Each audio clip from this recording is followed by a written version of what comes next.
There's a lot of new methods for bad actors to be cloning and spoofing brands' websites. One of the most common methods that we're seeing these days with the evolution of AI, fish kits, which even the most unsophisticated hacker or someone with very little technical knowledge is now capable of carrying out a spoofing attack at the push of a button.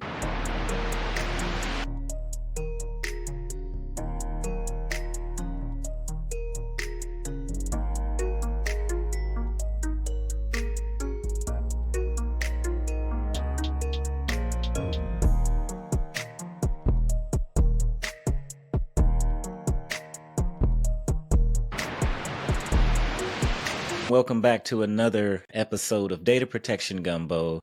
I'm your host, Demetrius, and today we have a great episode lined up for you. We are going to talk a little bit about fake it till they break it. So, battling digital impersonation. And I would like to welcome Kate Cox on, who is the head of business development at Memsico on the Gumbo. Thanks, Demetrius. It's great to be here. Awesome. And first, let's start off by telling us something that you're working on right now that is interesting, or anything that you have planned as far as 2025 is concerned. We've got something very interesting planned for 2025, and that is building out a consortium model to share data related to impersonation attacks and fraudsters between organizations to better enhance threat intelligence and mitigation of these types of attacks. And Memsico, for the Data Protection Gumbo audience that may not be familiar with Memsico, can you give them a brief rundown of what your mission and vision is and how you guys are out here fighting the good fight? I certainly can. Very proud to be a part of it. Memsico is an organisation that is focused on protecting against the creation and consequences of digital impersonation attacks. So when it comes to something that can start with a spoofed website, for example, which is very simple to create and is a very common thing that the majority of us interact, will receive a message with fake websites on a fairly regular basis trying to lure us in. What often gets forgotten about is the consequences of those attacks and the actual threat that they can lead to.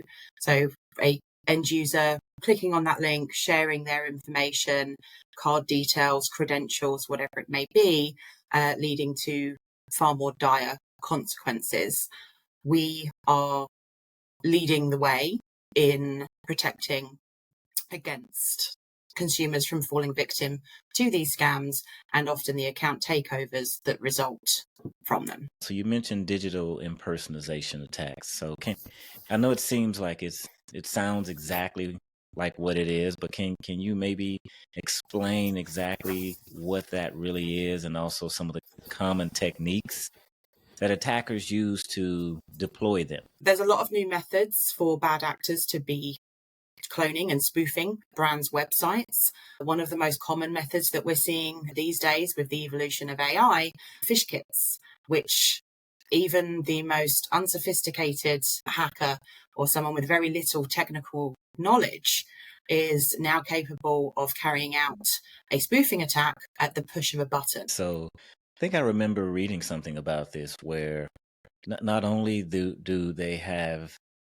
fish kits, but it wasn't called a fish kit. It was more around how smart they're getting and how it's turning into a big business. That they have call centers so bad actors have call centers. They have IT support.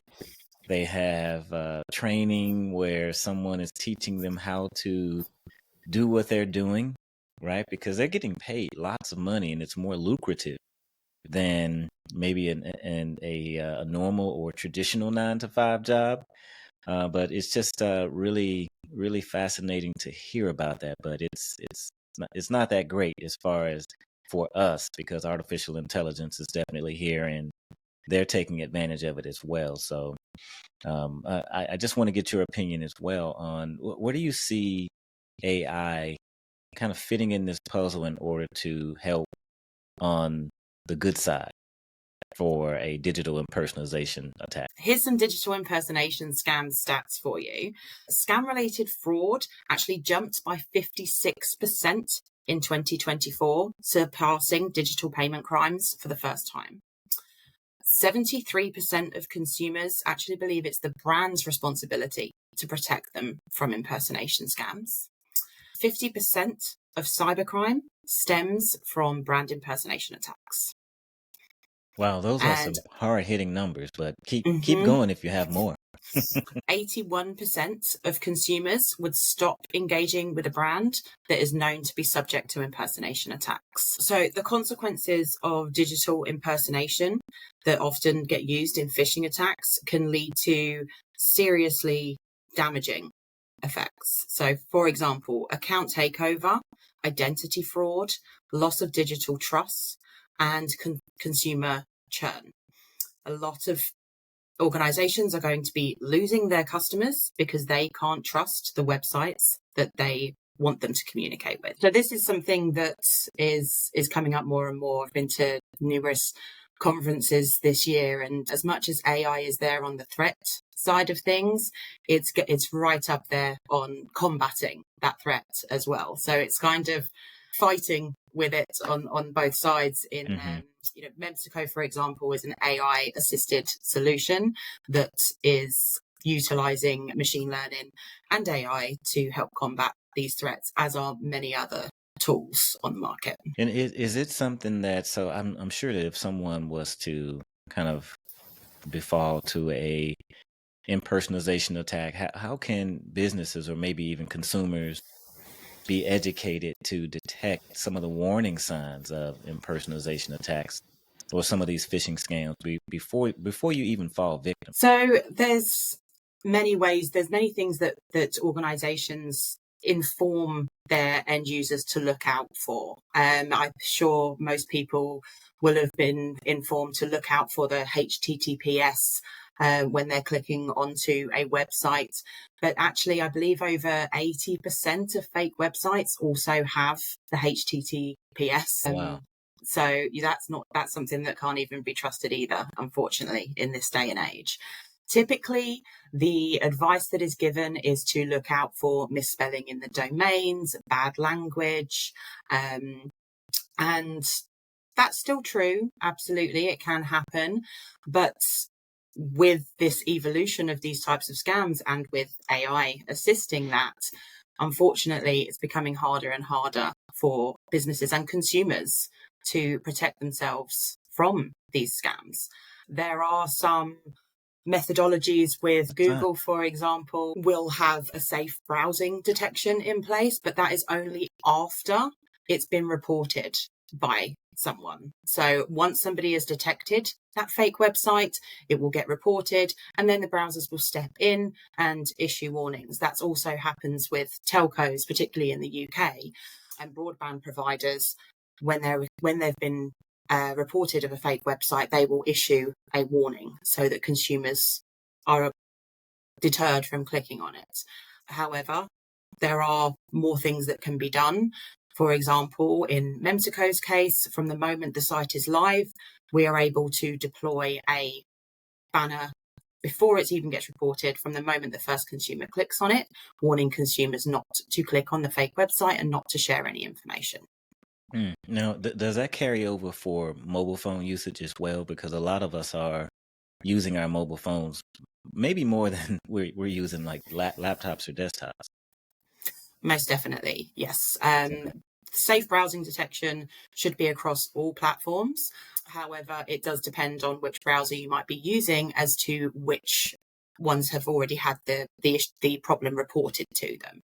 So it could be that you go on one browser and Hmm. the safe browsing has been deployed, but on another one it won't. Okay. And are you leveraging some of these things in your own personal life when you're on your mobile phone and you're browsing? Because I know I am a little relaxed sometimes when it comes to browsing, and I may not pay attention to the signs, even though I am kind of in the cybersecurity space. But I'm getting better. I'm getting better. I'm not as bad as some of our some people that just willy nilly go out and search and point and click and download apps and things like that. But I'm just wondering if you're also really hesitant on kind of what you are clicking on as well. I am incredibly hesitant. In fact, I was having this conversation just the other day with a friend of mine who actually said that she didn't want to do her Christmas shopping online because she didn't feel that she could trust the fake websites, the websites that Mm-hmm. she was going to be purchasing on. And there was nothing that could 100% convince her that she was on a safe website. Now, she'd been stung because she had fallen victim to a scam website a few weeks before. So therefore, certainly it was heightened, let's say. For myself, when it comes to my friends and family, they are constantly messaging me, Kate, is this safe? You know, they're aware that I work in this area. They're constantly sending me links to check if it's safe for them to click on. And I myself last week went to order something online. I searched for the brand, and due to an SEO poisoning scam, I was taken to a fake website. So that's even someone where I would consider myself to be quite well educated on this threat, know what the warning signs are when it comes to domains that don't look real, spelling mistakes, you know, the security certificates. And yet still, due to an SEO poisoning scam, I clicked onto a fake website. And Kate, what's SEO poisoning? Sure. So that's search engine optimization poisoning, where the fake website will be created and the bad actors will actually promote it to the top of the Google search listings. So when you're searching for a brand, that will come to the top instead of the legitimate website. Okay. Wow, there's a lot for us to actually think about as we're trying to kind of maneuver, and we're shopping for things and looking for things, and as AI is increasing, technology is definitely advancing, because I think Sora is out now. You can type in a prompt and explain exactly what you want for the video, and it'll create a 20-second video that's kind of human-like. And I think that's also maybe adding to some of the challenges around cybersecurity and deep fakes and clones and impersonation and all those types of things as well. And I was also listening to this morning, Kate. There was an ex-Google engineer, and he was talking about, because I think he's an ethicist, if I'm saying that correctly, where he was talking about he already thinks the artificial intelligence that Google is building, it's already sentient, that it has a sense of humor and it can think. So I'm just trying to understand, like, where is this going? Do you think it's going to get better or worse from where you sit? Do I think digital impersonation is going to get better or worse? Oh, yes. I think it's going to get far worse. I think with the evolution of AI and deepfakes, it's going to become harder and harder for consumers or any end user to be able to trust what they're seeing online. And given that the world is moving to a more digital space, we interact with everything in a digital space online. Banks are closing branches because online banking is taking over. E-commerce, you know, we're shopping online. We are, even when it comes to education, healthcare, everything is being communicated online. That evolution is going to lead to the evolution of further threats, particularly when it comes to AI and deepfakes.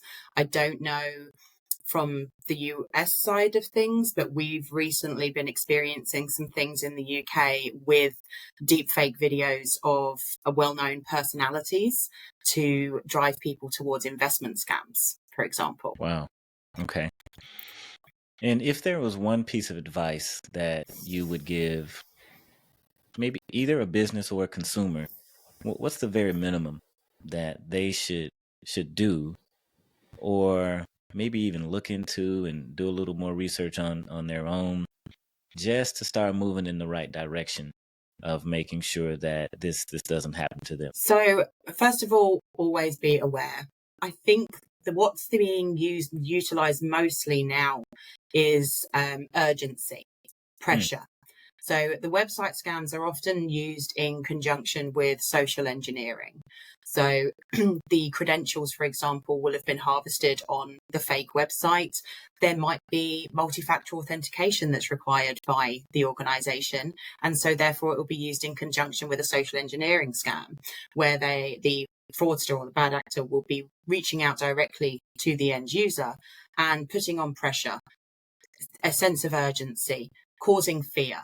And that's the most common method that I'm seeing moving forward. So it's being used in conjunction with other scams. Their credentials are being harvested on the fake website or the card details, depending on the industry that's being impersonated. And then the social engineering can also kick in. So anything that is promoting urgency, anything that is telling you, you must do this immediately, you must change your password, you must click here, you must give us your information, you must move your money. Anything with a sense of urgency, take with a serious amount of caution.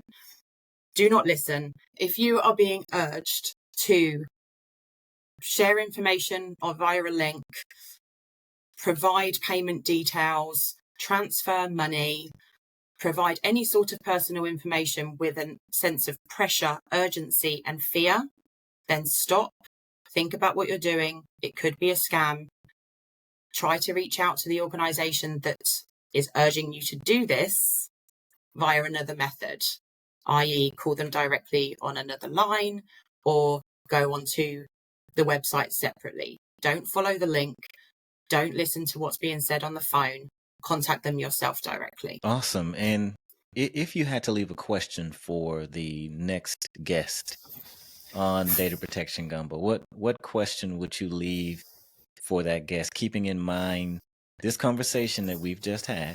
So we're talking digital impersonation and just, keeping your privacy and trying to keep your data and your identity safe. What question would that be for the next guest, Kate? Goodness. And you can take as long as you like to think of something. And I know I put you on the spot, but it's not so much a cyber question, but it's a perspective question. And that is, whose responsibility do you think it is to protect consumers' data? Wow. Drop the mic. That's that is a phenomenal question because you can't pass the buck on that one.